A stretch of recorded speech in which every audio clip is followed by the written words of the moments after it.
Well, this video is sure to get some backlash. As of this recording, we're coming up on 5 years as a podcast, and during that time, right around when we started, we discovered indie fantasy books. Before the podcast, I had no idea that there even were indie books. I had never really thought about it, to be honest. And after starting the podcast and joining Twitter and making friends over there, we were quickly immersed in the whole indie fantasy and sci-fi scene. We've had tons of indie authors on the channel, some of whom have become our very good friends, like Holly Tinsley, Thomas Howard Riley, Zach Argyle, and many more. We've covered a lot of indie fantasy on this channel and hopefully been able to show you guys some great books that you may not have otherwise read. We still plan to keep showing you guys awesome indie books when they pop up, but you may have noticed that we've been doing less of them over the past couple years, and that's for 3 reasons. One, honestly, those videos do not do as well on our channel. If we ever get super big, I would love to be able to have an indie book video get like thousands of views, but as it is right now, we're lucky to get like 15 views per video whenever we cover one. And the second reason, a lot of indie books do not have audiobooks, and we pretty much only read things through the audio format. There is also a third reason that I'm going to talk more about in a minute, but my point with all of this is that I've gotten a really good look at the indie scene over the years, and I wanted to share what I've observed of the differences between an indie book and a traditionally published one. I think this video is going to upset a lot of people, honestly, and I want to state here at the beginning, I love indie books. Some of my all-time favorite books are indie, like We Men of Ash and Shadow by H.L. Tinsley, or We Break Immortals by Thomas Howard Riley, and you all know that King's Dark Tidings is in my top 3 favorite series of all time. And guess what? That's an indie series if you didn't already know. So I have absolutely nothing against authors who decide to go the indie route, but there's definitely some pros and cons to publishing that way. So let's talk about them.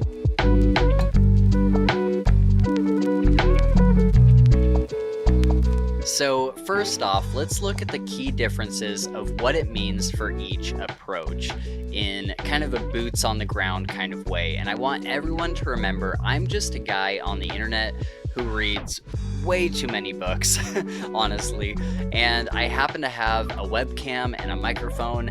I'm not an author, nor do I work in the publishing industry, so I could very well be wrong on some of my facts here, and I'm just kind of going off of what I've learned throughout the years interviewing and talking to various authors of all kinds, both indie and traditional. So, at the most basic level, an indie author is someone who is not working with a publishing house. They are doing everything and funding everything completely on their own, and this will be super, super important later, so keep that in mind. Indie authors have to find their own beta readers, and they also have to find an editor, or they have to edit the book themselves, which honestly never really goes super well. They have no deadline except for the ones that they make for themselves, and they have absolutely no help with marketing or any advertising of any kind, unless you happen to befriend a YouTuber who is happy to get the word out. Indie authors have to have a strong internet presence and do a lot of their own networking in order to get the word out about their books, but also, from what I hear, trad authors are having to do this as well, which we'll get to. On the trad side, you have to go through multiple rounds of interviews. Your book may go through many hands before it ever gets picked up, and it's generally much more difficult to initially get your foot in the door. But once you're in, your publisher will generally market your book, although I have been told that in recent years there's been more pressure on the authors themselves to create a social media following and market their book a little bit more, maybe have a YouTube channel. All of that stuff is really beneficial, but they do get your book out to places like Barnes & Noble and other retailers, which is a huge piece of the marketing already done. There are so many indie authors that would kill to have their book in a Barnes & Noble. They'll also take care of things like getting you set up with a cover artist, which would usually charge an indie author thousands of dollars. And most importantly, 99% of the time, they will get you set up with an audiobook. This key factor is super, super important because more people than ever are reading today, and very much due to the easy availability of audiobooks. A few years ago, most people would say that they didn't have time to read, but now, because of things like Audible and Libby, people will put on an audiobook during their workday or their drive home from work or while they're at the gym, while they do chores, all of these things. Now you can listen to a book and consume a story whenever you want, wherever you want. And for any author, it is absolutely crucial that you have an audiobook because that is how tons of people are consuming books these days. It's just part of the modern internet culture. It's the way that people are consuming things. People are watching YouTube. Most of the time they're not even really watching YouTube. They just play something and put the phone in their pocket. They're doing the same thing with audiobooks and of course podcasts and stuff like that. But guess how much it costs an indie author to get an audiobook made? If you're looking at a large book like We Break Immortals, like a book like this, it would not be surprising to get an estimate well above $6,000 to do the whole book with a halfway decent narrator. For your average Joe, that's a lot of money. And for a trad published author, it's free. I tell indie authors all the time that it is so important to get an audiobook done. You have to save for it like you would for a new car or something like that. Put a little aside from every paycheck and let that add up, because having an audiobook is, once again, crucial. I mentioned earlier that I haven't really been reading a lot of indie lately, and there's 3 major reasons that play into that, and one of them is the lack of audiobooks. If you're thinking about becoming an indie author, you have to take into consideration that these kind of things are going to cost a lot of money. I've seen a lot of indie authors try to put books out without really investing any money into it, thinking that they can just use, Google Docs to write it and then Photoshop for their own book cover. And then they complain about not getting any sales, and it's because you haven't really done this professionally, unfortunately. You really have to treat this like a business venture and invest money into it in order for it to be successful. It sucks, but that's just the reality. It's the way it is. People judge books by their covers, and you need a great artist to do a professional cover, and you also need an audiobook with a good narrator to reach the most people possible. And please, when I say a good narrator, don't do the audiobook yourself. It's very tempting for authors to say, well, I'll just read the book and record it myself. It almost never turns out well. It never turns out the way that you see it in your head. There's been a couple edge cases where somebody has done the book themselves and it turned out pretty good. And yeah, it's not a regular occurrence. Matter of fact, I have a lot of respect for one of our friends, Adrian Gibson from the FantasyFilesPodcast. He recently put out his debut novel, Mushroom Blues, and tried to do the audiobook himself and quickly realized that it was not turning out how he wanted it to, so he hired a professional narrator, and I cannot wait for it because I bet it's going to sound fantastic. Now, let's talk about some pros before we talk about some more cons. The pros of being an indie author is complete freedom. Indie authors get to choose exactly how they want to tell their story without a publisher telling them how to write their story. Also, they get to work with whatever cover artist and audiobook narrator they want.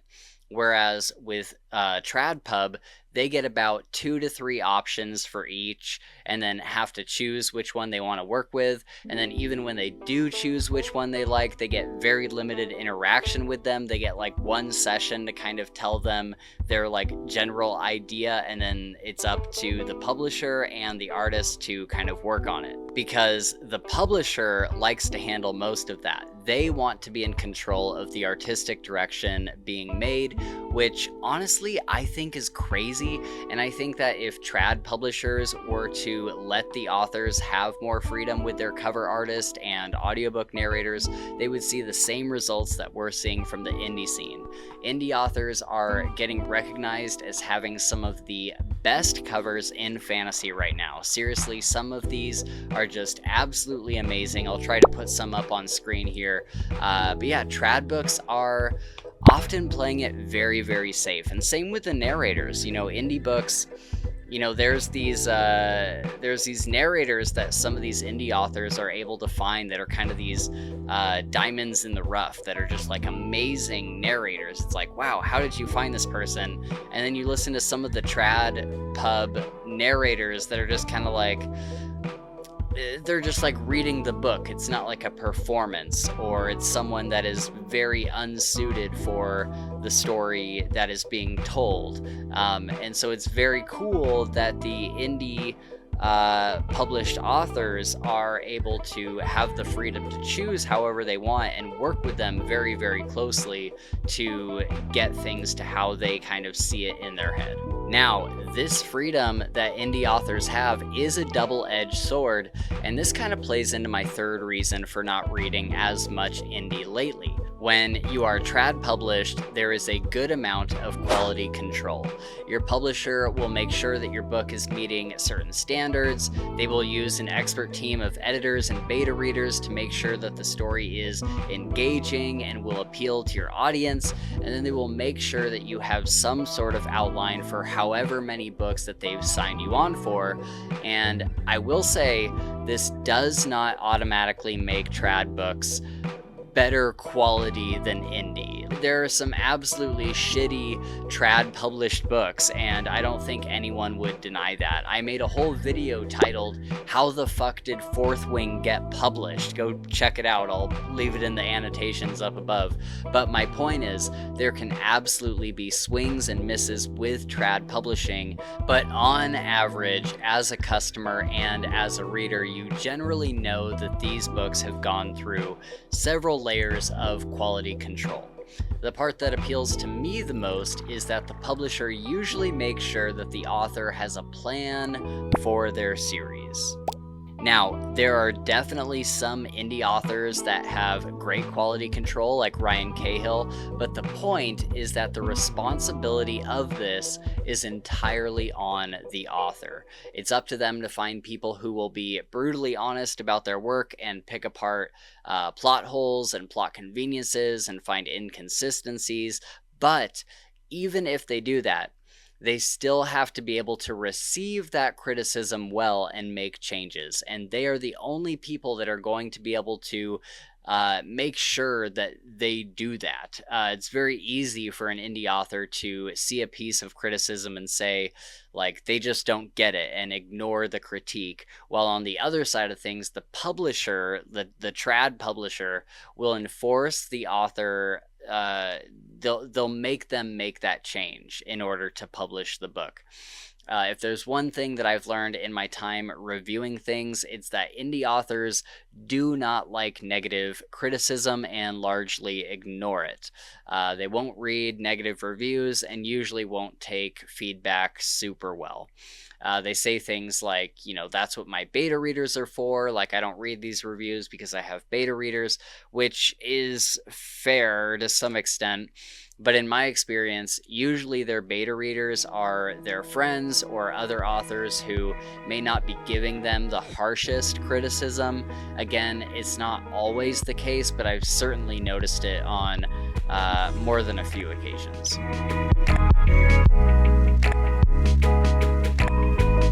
Now, let's talk about planning a series. I brought this up earlier, and it's actually what inspired me to make this video, because indie authors have so much freedom. They can decide to either craft a huge outline that gives their series a cohesiveness and gets them an identifiable roadmap to get their characters from A to B in a way that makes sense for the audience. and allows them to foreshadow things, which is super important in my book. Good foreshadowing will make or break a series for me, straight up, and allows them to make twists and turns in the story make much more sense than just making it up on the fly. We interviewed Kel Cade recently. She's one of my favorite authors of all time. But in this interview, I asked a lot about foreshadowing and the outline for the series, and I was a little disappointed to hear that she doesn't really have much of one. Even Kel Cade is not doing like a huge outline. She knows how she wants the series to end, but is kind of letting the story tell itself as she's writing it. It suddenly made a lot of the more divisive character decisions make much more sense. There are some things that happen later in the series that seem like they don't quite belong, and without all of this being outlined and properly foreshadowed in the earlier books, it sometimes feels like they come out of nowhere. It's really my one complaint about King's Dark Tidings. Everything else is absolutely incredible. Obviously, it's my, number 2 favorite series of all time. But yeah, this is like my one critique with the series. Hey, future editing Spencer here. I'm gonna pause this for a second to say that I would imagine that there are also a number of trad authors that are also pantsers rather than someone who outlines their entire series, but I've just noticed that it is significantly more prevalent in the indie scene. And again, that's not always a bad thing. There are plenty of books that I've read and enjoyed that were made that way. Like I said, King's Dark Tidings was done that way for the most part. We Men of Ash and Shadow and The Hand That Cast the Bone by Holly Tinsley were written that way as well, and I adore those books. However, I also know that there's been some difficulty with the writing process on that one, particularly the upcoming 3rd book in that series. And I just think that outlining a series only does good things. It can't possibly make the series worse. You can always change or add to your outline as you go, but it's good to have a clear vision from the beginning and be able to effectively layer in your foreshadowing for future reveals. Okay, so back to the video. I may pop in later if I have more additional thoughts. So, going back to my original point about all of this, I've noticed the large majority of indie authors are pantsers. What is a pantser, you may ask? Basically, a pantser is someone who makes up the story as they go, and a plotter is someone who outlines their whole series. As a reader and reviewer, someone who's read hundreds of fantasy books at this point, I can absolutely tell when an author did not have a plan for their series. It usually starts to break down and fall apart around the 3rd book in a series, somewhere around there. And without a cohesive plan, the audience can absolutely tell that the author is making it up on the fly. And let me tell you, it completely breaks immersion. For me, there is nothing that breaks immersion more than realizing that the author doesn't have a plan. They don't know exactly where the series is going. And you can usually tell that this is the case because the story will go in these random directions and characters will do things that are wildly inconsistent, and there will be really random power spikes, like all of a sudden a character will get insanely powerful out of nowhere and it doesn't feel earned. The saddest part about all of this is that the only person who can actually see this happening is the reader. The author is so deep in their story, and on the backside of things, they know what's going through their characters' heads, so it all makes sense to them. But to the reader, it comes off as huge inconsistencies and leads to broken immersion. If I could fix one thing in the indie scene, it would be this.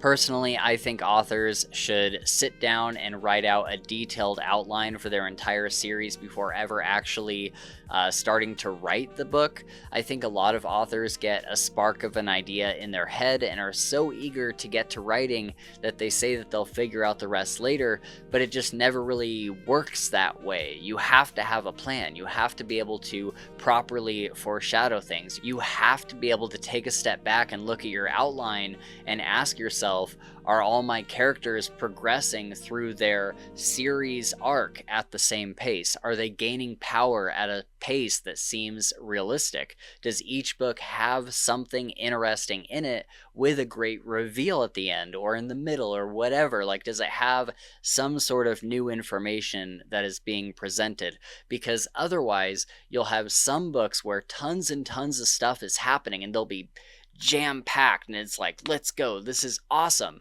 And then you'll have a random book in the series where nothing happens, and that is how you lose readers. Because let's say books 4 and 6 are amazing, but book 5 didn't have anything going on in it.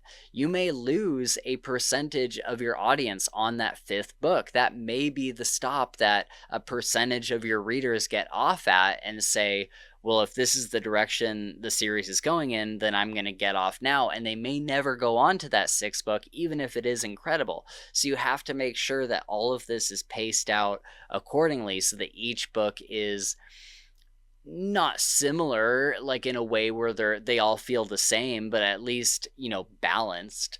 And this is why I have not been reading a ton of indie fantasy lately, because I was seeing this all over the place. All of these wild inconsistencies where the 3rd book in a series would just be like, what is even going on at this point?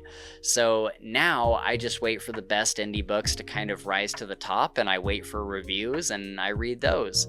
And again, I'm not saying that this doesn't happen in the trad space. I mean, look at Robert Jackson Bennett's Locklands series. The series wasn't actually called Locklands, but I forget. The first book was called Locklands. But that 3rd book in the series was wildly inconsistent with the first 2, and it completely flopped. I don't know anybody that read it or finished reading it. I saw so many people that were like, yeah, I DNF'd it because I had no idea what the hell was going on.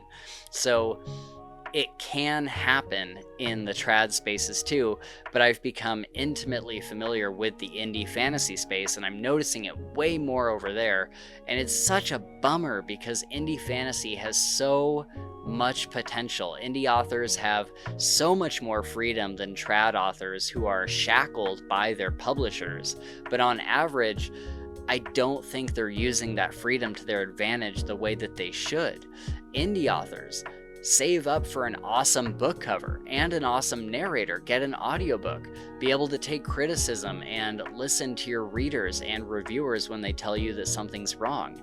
And give your books a fighting chance by making a detailed series outline before you ever start writing chapters. I'm going to start wrapping this up, but I think that if everyone could go the trad route, they probably would. Obviously, not everybody can, and also not everyone is an author as a way to make money. Some of them just want to share the story that's in their head, and that's fine too. But at the end of the day, writing and publishing books is a business, and I think the authors that balance the business side of things with the highly creative and artistic side of things are the ones that really see the most success. And partially what I mean by business too is listening to criticism, listening to your audience and seeing what they want, because it's, once you share your art with the world, it doesn't necessarily stay your art. It becomes part of this bigger community. And I'm not saying that, the community should get a vote on what happens to what character, but maybe check the pulse of your community. Check to see if people are resonating with what you're putting out. Check to see if people are like, hey, the past 3 books have had this problem and it doesn't seem like it's getting solved, and I don't know what's going on with this series at this point. It might be something to watch out for. Ryan Cahill is the best example I can think of for this. People love his series. I've never heard a bad thing about any of the books in his series, and readers are always clamoring for the next one. He's really covered all his bases, and he's treating it like it is trad published. He's going through all of the processes that you would for a trad published book, but with the freedom that comes from indie publishing. And so he's killing it. He's top of the indie game for a reason, is because he's taking the best things from the trad pub, sphere and bringing it into indie. And I think that is so cool. So, as we close out here, I just want to say that I'm still going to continue reading indie fantasy. Of course, I love indie fantasy. It blew my mind that there was this whole other world of amazing books that I had never even known about. And if I find one that I really like, then I'll tell you guys. Matter of fact, one that I'm reading right now is Hall of Bones by Tim Hardy, and it's really, really good. But if I find one that I think is worth critiquing in a more harsh or negative way, I hate to use those words, but I guess that is kind of what it is, then I'll tell you guys about that too, because if there's one thing you guys know about me, it's that I am honest with our audience here, and I will tell you exactly what I think about a book, whether it's good or bad, and I usually don't hold back. There's things that I wish were different about the indie scene, like I've said, but it's still a beautiful thing that has a right to exist in the fantasy book space, and it flourishes more and more every year.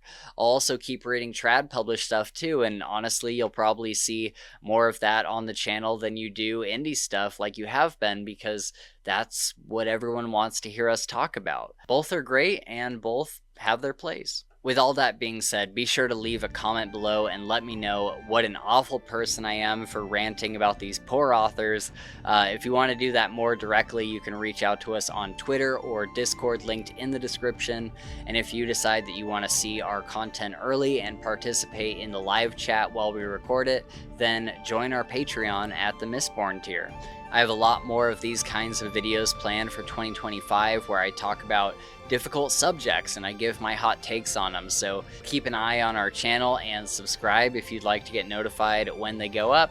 Thanks for watching, and I'll see you in the next one.